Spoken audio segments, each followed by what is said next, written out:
Olá galera, tudo bem? Aqui sou eu, David, começando com mais um vídeo aí e trazendo aí algo que você precisa saber. Algo da atualidade, algo que existe uma dúvida constante no meio da sociedade, a qual muitos têm sofrido por não conhecer. Então hoje o nosso tema aí vai ficar um tema bem legal, um tema bem atual, que é melancolia versus depressão. E o que é melancolia? Melancolia é uma palavra bastante comum no mundo das artes e é um sentimento sempre retratado na música e na poesia. Porém, a melancolia pode parecer muitas vezes algo até irreal para mim e para você. Mas a gente vê, no entanto, que é uma tristeza profunda que difere da depressão e faz parte de um mundo real. E muitas vezes passa uma vida toda com esse tipo de sentimento, sem sequer identificá-lo, e quanto mais tratá-lo de forma correta e necessária.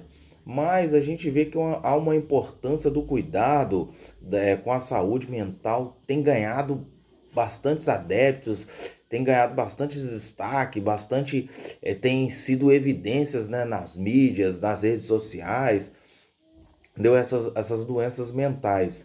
E, e muitas pessoas estão sofrendo, o mundo já está sofrendo essas doenças de uma forma acelerada. Então, tá aí a importância de discutirmos, de trazermos esse vídeo aí para tentar explicar de forma objetiva, rápida, sucinta, qual é a diferença entre melancolia e depressão.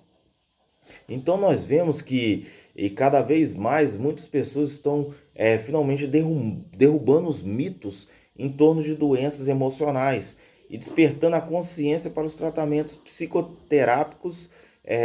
Mas apesar da abordagem frequente de questões relacionadas à ansiedade, depressão, transtornos compulsivos, déficit de atenção, só para citar mais algumas outras doenças, ou até mesmo menosprezada, que é a melancolia, ela significa um estado de tristeza profundo, permanente, vaga e hepática, que leva o sujeito a sentir-se triste e e não desfrutar-se dos prazeres que a vida tem. Ela pode surgir devido a causas físicas ou moral.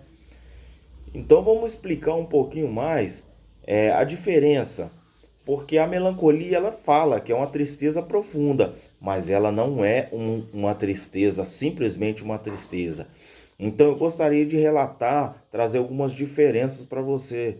Então vamos falar um pouco da tristeza. A tristeza profunda, ela tem a sua causa relacionada com algum tipo de acontecimento ou uma série de acontecimentos, diferente da melancolia, porque que não necessita ter algum motivo que afeta intensamente o indivíduo. E, resumidamente, a tristeza profunda, mesmo durante algum tempo, ela tende a passar, porque todos os seres humanos ficam ou já ficaram tristes em algum momento de suas vidas. Esta é uma condição natural de todo indivíduo. A tristeza ela pode apresentar diferentes graus de intensidade, variando desde uma tristeza passageira ou de uma tristeza que normalmente dura alguns minutos ou horas, e a tristeza profunda que ela pode persistir por vários dias ou até semanas. Mas vários motivos que desencadeia esse sentimento de tristeza tem como a desilusão amorosa, a perda de um emprego, a morte de um amigo ou de um familiar, ou outras situações que encaradas de modo negativo pela pessoa. Ou seja, então nós vemos aqui a tristeza ela tem um motivo. Ela pode ser vários motivos. A tristeza ela pode acabar em alguns minutos, em algumas horas, em alguns dias ou até semana. Mas ela tem um motivo específico. Eu estou triste porque o meu amigo faleceu, eu estou triste porque eu tive uma desilusão amorosa. Então ela tem um motivo. Então nós vamos chegar aí que a melancolia ela não precisa ter um motivo para ela agir na tua vida. Você pode estar triste, ter uma tristeza profunda sem um motivo. Ou seja, é viver um momento de luto sem ter passado. E quando fala também que ela tem a tristeza profunda também, ela é permanente, porque agora a tristeza, que não é melancolia, simplesmente ela não é permanente. Agora a melancolia, ela traz uma tristeza permanente e sem explicação. Agora a apatia é uma condição psicológica designada por um estado emocional de indiferença. Ou seja, é a falta de emoções ou motivação de um indivíduo perante algo ou alguma coisa, tendo em algumas das suas características o desgaste físico, a inércia, a fraqueza muscular, a falta de energia. E apesar disso, o conceito de apatia espiritual, ela remete para uma pessoa que está distante de Deus. Ou seja, ela não tem vontade, ela não tem força para buscar a vontade de Deus para a sua vida, porque nós sabemos que a fé, ela cura doenças. A busca por Deus incessante, ela traz um bem-estar para o ser humano, ela traz uma cura no nosso interior. E até em algo, a gente falando em doenças psicossomáticas, em doenças da mente, a gente vê que realmente o espiritual, ele tem agido profundamente no nosso interior, nos curando, nos sarando e nos livrando de perturbações da mente. Então, um outro exemplo de apatia é a apatia social. Ela está relacionada com a falta de vontade de se revoltar, ou seja, tomar uma atitude em relação à corrupção, política ou outros temas que afetam a sociedade. Ou seja, por exemplo, eu estou tão enojado com a corrupção que eu não vou votar. Isso é uma expressão de apatia social. Ou seja, eu não quero expressar a minha revolta por essa corrupção. Então eu tomo uma apatia social e eu não vou votar. Eu tomo uma atitude, eu não quero me envolver na política, eu não quero isso. Isso é chamado uma apatia social.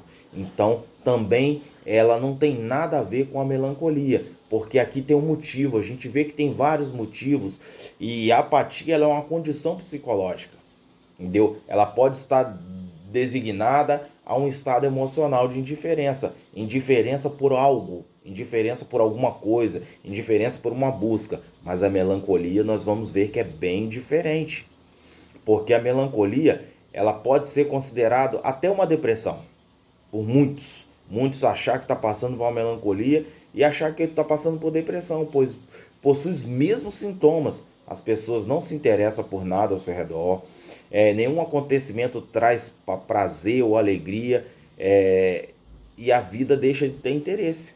Ou seja, ela tem uns sintomas parecidos.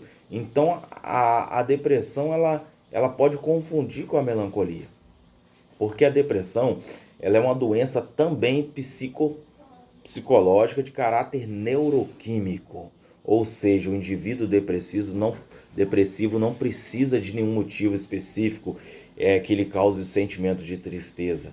As funções psíquicas e motricidade do indivíduo com depressão, ela fica mais lenta, ele fica mais devagar, e tudo que ele vai fazer é bem devagarinho, tudo que ele vai fazer é com amorosidade, e além de haver uma diminuição da capacidade de concentração, ele não consegue concentrar, pouco se concentrar, entendeu? E esses sentimentos estão todos presentes junto com um pensamento negativo, constante na vida, ou seja, um sentimento de culpa, sensação de inutilidade, diminuição do prazer e do ânimo, para atividades cotidianas do lazer, ele não tem prazer nenhum, entendeu? Além da perda da capacidade de planejar o futuro, ou seja, ele não quer sonhar. O depressivo não quer sonhar, ele não consegue sonhar.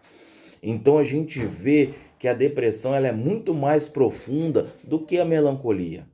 A palavra depressão, no entanto, que ela vem do latim e ela significa apertar firmemente para baixo. Olha só como é que é a expressão da depressão. Apertar algo, além de apertar, ainda você vai puxar para baixo. É isso que é o significado da palavra depressão. Então a gente vê que a melancolia ela expressa uma tristeza persistente. Não é de momento. E muitas vezes sem razão aparente, Fisicamente, o estado de melancolia, ela se reflete na aparência sempre abatida. Às vezes você vê a pessoa sempre abatida, cabisbaixo, triste, aí logo fala, tá depressiva. Tá, isso não, ela tá melancólica. Ela tá passando por uma melancolia. Aí acaba se tratando de forma errada, acaba procurando recurso de forma errada e por não conhecer aquilo que ela tá passando. Então a pessoa sofre, ela sofre de uma maneira por uma perda que não consegue compreender. Ou seja, a melancolia ela sofre por algo que ela não consegue explicar. Por que eu estou sofrendo? Por que eu estou sentindo essa tristeza? Ela não consegue identificar completamente o que faz com que esse processo ocorra no nosso inconsciente. Essa é a dificuldade até dos médicos em identificar essa doença. Uma doença que nós já vimos que ela tem sido tratada pela sociedade como uma doença irreal. Ela está só na poesia, ela está só na arte, ela está só nas músicas. Então, ou seja, e ela é real. Ela tem assolado bastante a população e o mundo a qual nós vivemos. Então nós vemos que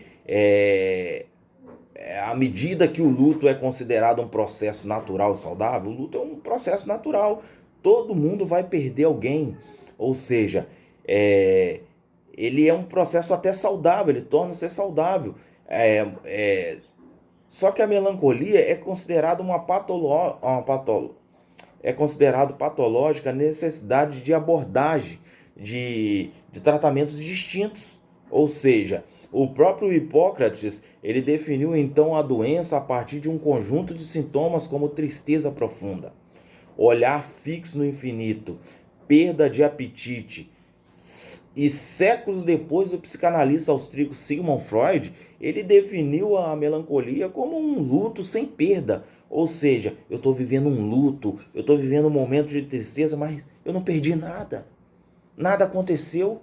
Eu não estou passando por uma desilusão amorosa, eu não passei por uma perda de um emprego, eu não passei por uma situação de uma tristeza profunda. Eu não consigo explicar. Isso é melancolia. É uma síndrome de perdas, de passar um luto sem perda. Eu não perdi nada, mas eu estou sofrendo. Eu não perdi nada, mas eu estou triste. Eu estou afundado numa tristeza profunda. Hoje a melancolia é classificada como um transtorno do humor, ou seja, evidentemente tratada como tal. Mas o diagnóstico pode vir na forma de depressão, mas na melancolia há uma apatia generalizada, igual a gente viu. Há uma apatia generalizada, ausência de ânimo total, inércia, um tédio em fazer tudo, um tédio em sair, um tédio em praticar coisas que antes eram legais. Ou seja, a pessoa só não deixa de se interessar por atividades que antes gostava. Mas como parece, ela demonstra uma tristeza intensa, sem um motivo, um quadro que pode sim migrar para uma depressão. Ou seja, ela está num quadro tão avançado de melancolia que ela pode migrar para a depressão. Porque ela não tratou lá atrás, porque ela não identificou a sua doença. Então a gente vê que é importante dizer que existe ainda pessoas com temperamento melancólico, que se caracteriza por introversão, ou seja, grande sensibilidade e tendência ao isolamento. Às vezes a gente vê uma pessoa que ela está isolada, aí a gente já acha, ela pode ser identificada patologicamente como melancólica, mas não. O ato dela ser introvertida, dela ter uma introversão, ou seja, que ela viver isolada, não quer dizer que ela também possa estar melancólica, porque essa característica não configura um problema. Eu conheço várias pessoas que ela ela é vive nessa introversão e mesmo assim ela não é melancólica.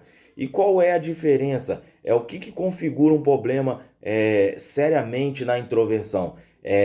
Ela não pode prejudicar o seu campo social.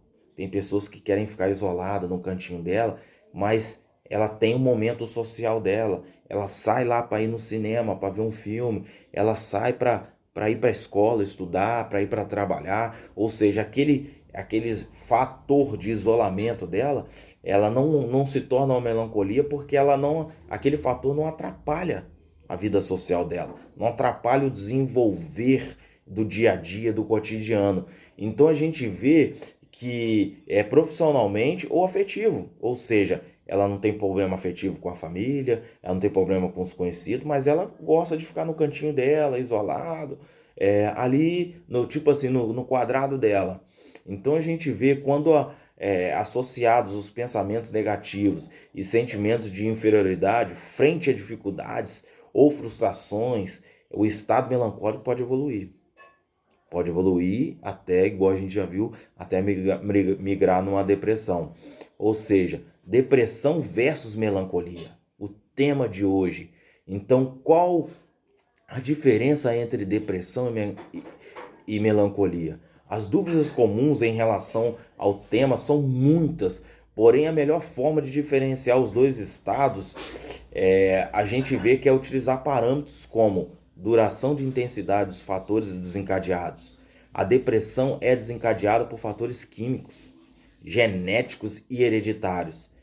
E a concentração, se não tratada, pode se prolongar por meses, anos. Agora a melancolia, por sua vez, ela também pode durar anos, mas não interfere esses aspectos neuroquímicos, pois os especialistas consideram a melancolia que a melancolia tem uma semelhança com a tristeza, ligada a outras emoções. Passa a ser patológica a partir do momento em que altera o pensamento normal do indivíduo. Ele dificulta o seu desempenho social. Por exemplo, ele é considerado normal uma pessoa sentir-se melancólica, uma tarde qualquer, e assim ficar em casa sem fazer nada, não ligar para ninguém, às vezes nem ligar a televisão numa tarde lá na sua casa. Isso pode parecer normal. Você passar por um momento de melancolia, algumas horas, alguns minutos. Agora, em contrapartida, se esse comportamento se repetir durante vários dias e o sujeito abandonar sua vida social, não quero mais ir trabalhar, não quero mais estudar, não quero sair para jogar bola, não quero sair para encontrar os amigos, não quero ir para a igreja, não quero... Começa a atrapalhar minha vida social.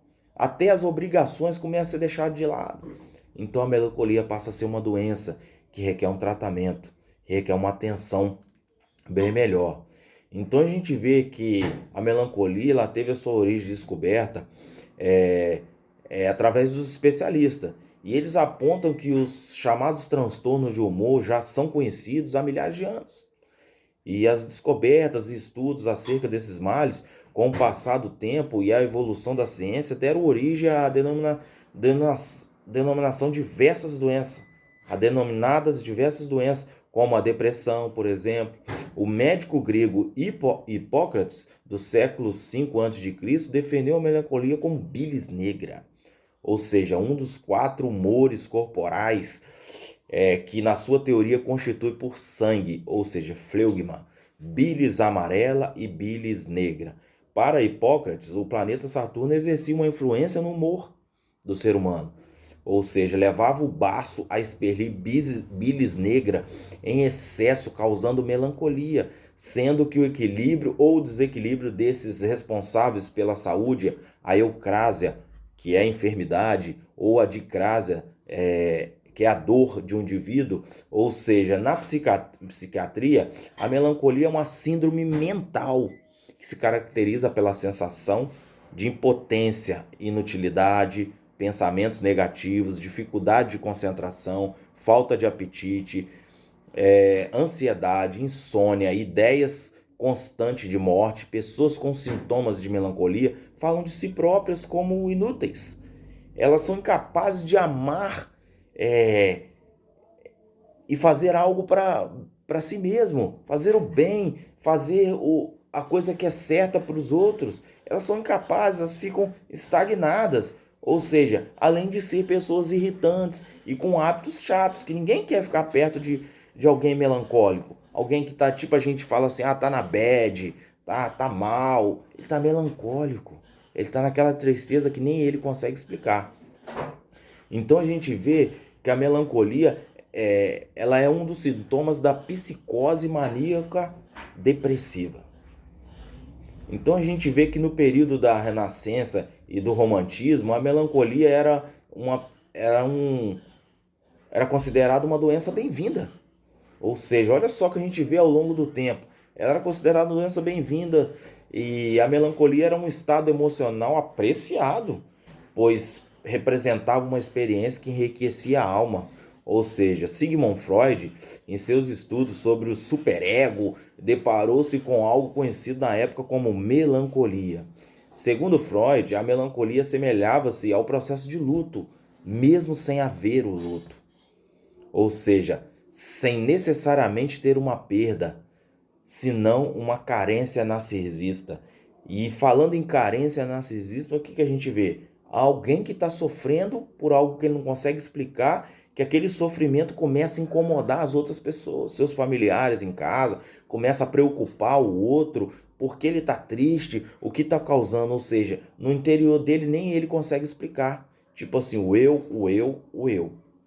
Então a gente vê que a melancolia pode ocorrer sem haver uma causa definida. Ao caracterizar o tipo melancólico, é um dos 4 tipos de personalidades, marcada por um temperamento pouco espontâneo, com muitas emoções negativas, e na prática médica, a conceituação exata da melancolia é de extremo valor no diagnóstico dos distúrbios mentais, porque se ele diagnosticar a melancolia mesmo como distúrbio mental, o que vai acontecer? Vai tratar de forma correta. Então eu gostaria de fazer com você agora, vamos fazer um teste bem simples, um teste bem rápido, que você mesmo pode fazer isso. Se você está passando por esse momento de tristeza que não consegue explicar, vamos fazer um teste bem rápido.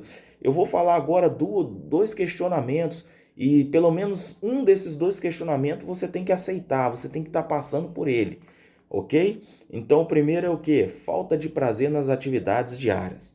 Se você já está com falta de prazer nas atividades diárias, pode ficar atento aí. O outro questionamento é desânimo como reação a um estímulo agradável, que em geral causaria prazer. O que é isso? Algo que te causaria prazer, tipo assim, eu vou sair hoje, eu vou na loja comprar uma roupa, isso te dá prazer, mas hoje isso não mais te dá prazer. Porque hoje você sente uma indiferença. Hoje aquilo para você não traz alegria, não traz prazer nenhum. Também pode ficar atento. E agora eu vou relatar agora pelo menos mais 6 questionamentos. E desses 6, pelo menos 3. Você tem que estar passando por 3, aí você precisa ficar atento. Que talvez o que você está passando é melancolia. O primeiro questionamento é falta de prazer e desânimo. Não está relacionado a um fato que causaria tristeza natural. Ou seja, algo que aconteceu na tua vida que talvez não te causaria nada, nenhum desânimo, nenhuma tristeza, porque é natural para você. Um exemplo, tipo assim, como a morte de alguém, a gente fica triste, mas é algo natural da vida. Ou seja, as pessoas nascem, as pessoas vivem, as pessoas crescem, as pessoas trabalham, mas as pessoas também morrem. Entendeu? Algo natural. Ou seja, só que hoje está causando muito desânimo, isso que poderia ser algo natural na sua vida. O segundo é tristeza agravada. Ela é agravada na parte da manhã. Ou seja, quando acordo, eu já acordo triste, já acordo desanimado, já acordo assim na bad, como as pessoas falam, já acordei na bad hoje, não tô legal. E tipo assim, às vezes você tenta conversar com a pessoa não quer conversar, não quero conversar, não tô bem, só não tô bem. Ela não consegue nem explicar por que não tá bem. E o terceiro é despertar adiantado, pelo menos em 2 horas em comparação ao casual. Ou seja, você tem costume de levantar 7 horas, 4 horas da manhã você começa a levantar todos os dias. Ou seja, já é diferente do usual. Já começa a mudar o seu ritmo, já começa a mudar os seus hábitos. A quarta é profunda agitação psicomotora ou languidez intensa, ou seja, você ficar agitado, você ficar assim, paciente, coçando, passando a mão no rosto e tá sentado, é tipo um estado de agonia e que você não consegue explicar. A quinta é perda de peso significante ou anorexia, ou seja, você começar a emagrecer porque você não está comendo, ou comer sem gosto, sem querer comer, ou até botar para fora aquela comida. E o sexto é o sentimento inapropriado de culpa constante. Ou seja, tudo eu sou culpado, tudo eu sou errado, eu não consigo fazer nada direito, eu não consigo desenvolver as coisas. Então a gente vê que se você tem um desses três aí, é, essas três coisas que eu falei agora, pode dar uma atenção e procurar realmente pensar que talvez o que você está passando é melancolia, e não depressão. Então vamos falar novamente, melancolia não é uma tristeza. A melancolia, enquanto emoção, é diferente da tristeza pura e simples. É como um transtorno psicológico. Ela se difere da depressão profunda, dessa forma ela tem sua própria natureza, ou seja, ela pode ser singular, é caracterizado por uma certa triste, vaga ou uma tristeza inexplicável e tênue, que se torna desconcertante porque não é possível apontar facilmente uma causa. Ou seja, quando passamos por uma fase melancólica, nem sempre é ruim, pois em alguns momentos da vida pode contribuir com o aumento da atenção plena. Ou seja, tem momentos na nossa vida que a gente tem que se tornar, pegar a introspecção e trazer para dentro, ou seja, porque quando a gente se reclusa, quando a gente fica isolado, talvez aquilo vai ser bom, porque a gente vai começar a refletir, a gente vai começar a pensar, reflexionar as coisas que estão acontecendo na nossa vida. É isso que a melancolia também, certa hora, ela pode ser benéfica também, que é aquele momento da gente pensar, refletir. Ou seja, mas não a melancolia que vai perdurar. Mas é normal que nós passamos por uma tarde, igual a gente falou, de uma manhã de melancolia, de um dia de melancolia. Aquilo não pode ser perdurar, aquilo não pode ser permanente na minha e nem na sua vida. Então a gente vê que essa tristeza inexplicável que não pode acontecer. Então, ou seja, a fase melancólica ela nem sempre pode ser ruim. Ela também pode ser momentos de reflexão, de pensamentos, de reclusão, de isolamento, que vai trazer o nosso pensamento, trazer a nossa mente, tipo assim, aonde nós estamos errando, aonde nós estamos precisando melhorar, o que nós precisamos fazer diferente. Ela também pode contribuir grandemente, porque ela amplia a nossa consciência diante as outras pessoas. Também ela pode ajudar um indivíduo a ficar mais intuitivo, porque ele pensa, mais empático, porque ele vai começar a pensar no outro. Pô, eu fiz aquilo de errado. Amanhã eu vou pedir desculpa pro meu amigo, eu vou pedir desculpa para aquela pessoa que eu fiz. E essas relações entre as pessoas, no entanto, ela não pode ser, no estado melancólico, não pode ser prolongada, porque ela pode ter um efeito negativo. Você ficar assim, reflexivo, triste, gradual, aí é preocupante. Mas se for algo pontual, algo bem rápido, uma tarde, um dia, uma manhã, entendeu? Talvez isso pode ser até bom. Então eu quero dizer para você, o pensamento negativo constante, ele traz grande impacto na minha saúde mental e física. Ou seja, eu também ficar pensando coisas ruins por um grande período de tempo, realmente eu vou estar melancólico. Eu vou passar pela melancolia. Porque o teólogo puritano do século XVII, Richard Baxter, ele escreveu que muita tristeza pode poluir o julgamento de uma pessoa. Ou seja, derrubar o raciocínio lógico, impedir a esperança, porque a gente só pensa coisa ruim, a gente acaba poluindo a nossa mente, que a gente não consegue mais nem ter esperança na vida, esperança que aquela pessoa vai mudar, esperança que aquela situação vai reverter, que aquelas pessoas vão melhorar. Então, ou seja, a medicina moderna, ela diz que uma fase de tristeza prolongada pode levar até a anedonia, ou seja, que é a incapacidade de encontrar prazer e eventualmente a própria depressão clínica. Ou seja, por conta disso é que a melancolia precisa ser vista com olhares menos românticos e percebida como um problema de saúde mental antes do agravamento do quadro. Os sintomas de melancolia, o luto, a tristeza e a melancolia têm algo em comum, mas são raízes distintas, elas são totalmente distintas. Eles podem ter algo em comum, a melancolia com a tristeza, o luto com a melancolia, o luto com a tristeza, mas eles são totalmente distintos, porque os dois primeiros têm um início marcado por um fato ou uma situação específica, ou seja, o luto e a tristeza precisa ter um fato para eles acontecerem.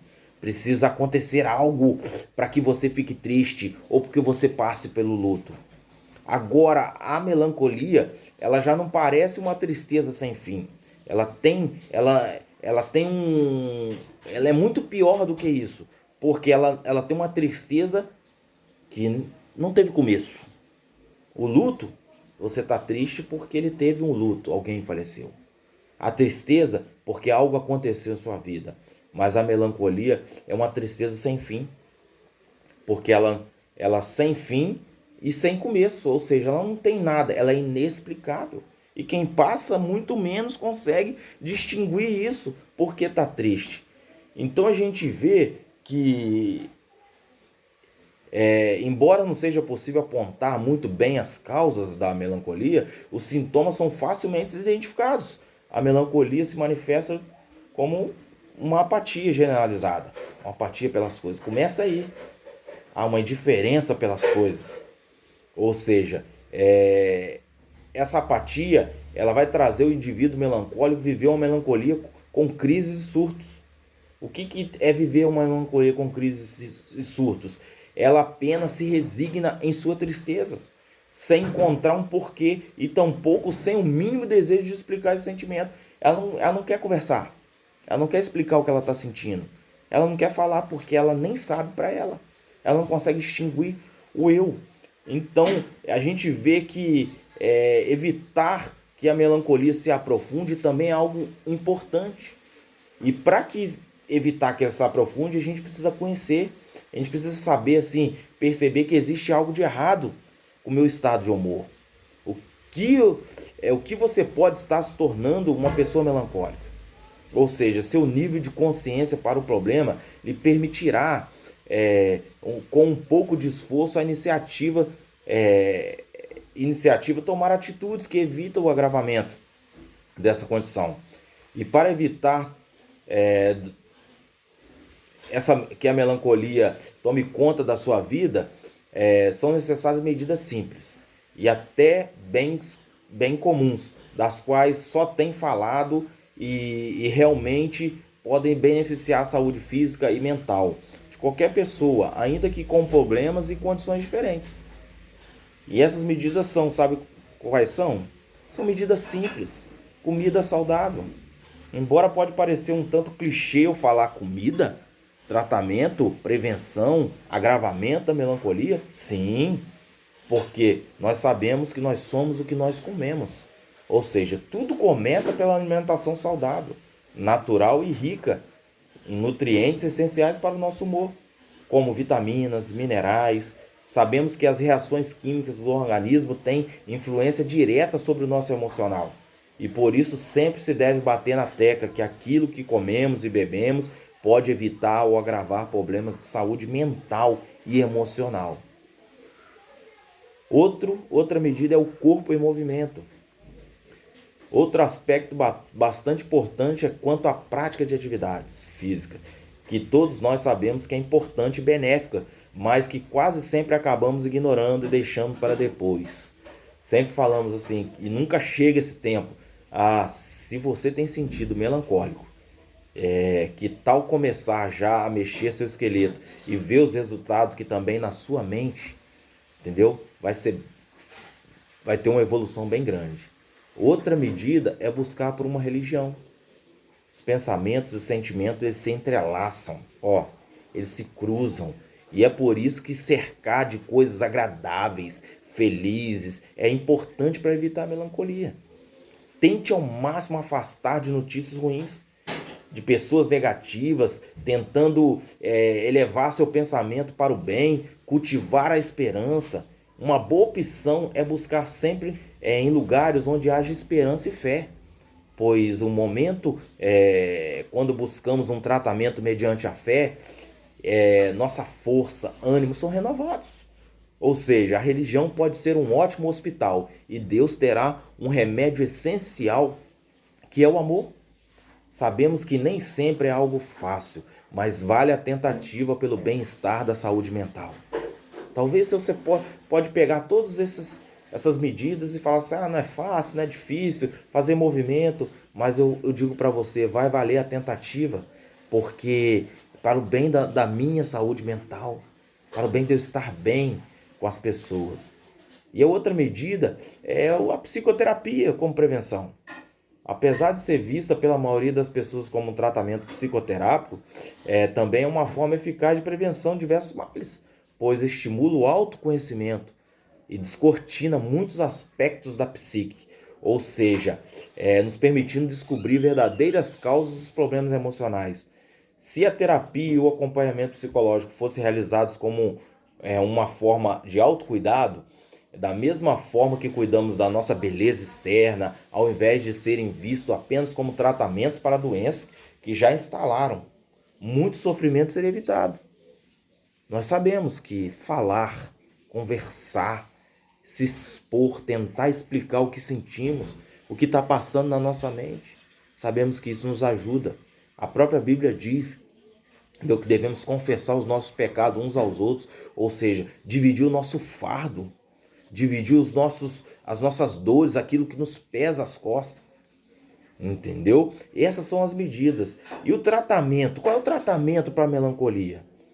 Se você suspeita ser portador de melancolia, procure orientação médica e psicológica com profissionais capacitados. O uso de medicamento pode ser uma ótima opção, mas o ideal é que esse tratamento seja combinado com um acompanhamento psicológico, que você fale, que você explique, que você exponha o que você está sentindo, porque o profissional ele vai poder te ajudar a identificar essa melancolia e fazer um tratamento adequado e que talvez não agrave, talvez até que você cesse, que não tenha mais essa melancolia. Esse é o nosso tema de hoje aí. Se você gostou, curta o nosso vídeo, se inscreva no canal e semana que vem tem mais vídeo aí. Você precisa saber, ok? Um abraço para todos aí. Fica com Deus. Tchau, tchau.